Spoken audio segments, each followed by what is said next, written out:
गेल्या वर्षी यूट्यूबर ऐराणी भाषेतील हाय झुमकावाली पोरं या गाण्यानं प्रचंड धुमाकूळ घातला होता. सोशल मीडियावर देखील या गाण्याची बरीच चर्चा झाली.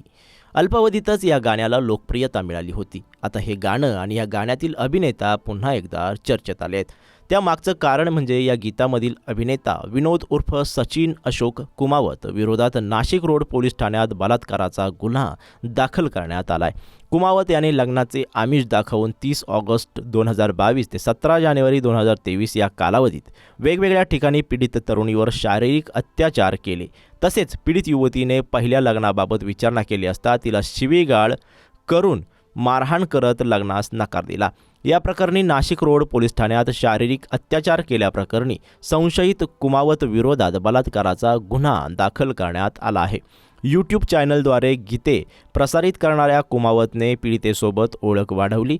या ओळखीचा गैरफायदा घेत लग्नाचे आमिष दाखवून मागील 5 महिन्यांत वेगवेगळ्या ठिकाणी नेत शारीरिक अत्याचार केल्याचे पीडितेने फिर्यादीत म्हटले आहे. पीडितेसोबत शूटिंग दरम्यान कुमावत याची ओळख झाली होती. ओळखीचे रूपांतर मैत्रीत व नंतर प्रेमात झाले. ओळखीचा गैरफायदा घेत लग्नाचे आमिष दाखवून पीडितेवर अत्याचार केला.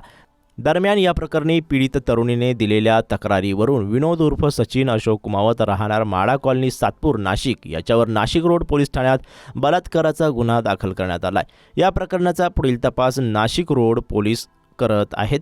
सोशल मीडियाच्या वेगवेगळ्या डिजिटल प्लॅटफॉर्मवरती ही न्यूज प्रसारित झाली असून त्यावरती सोशल मीडिया सेन्सेशन्स आणि युजर्सने वेगवेगळ्या प्रतिक्रिया नोंदवल्या आहेत. काही युजर्सचं असं म्हणणं आहे की 5 महिने ही मुलगी काय झोपली होती का? त्याचबरोबर काही युजर्स हे देखील म्हणत आहेत की एखादा व्यक्ती पुढे चालला असेल तर त्याला बदनाम करण्याचा हा एक चांगला कुटील डाव आहे. तुमच्या या व्हिडिओबद्दल काय प्रतिक्रिया आहेत कमेंट बॉक्समध्ये आम्हाला नक्की कळवा.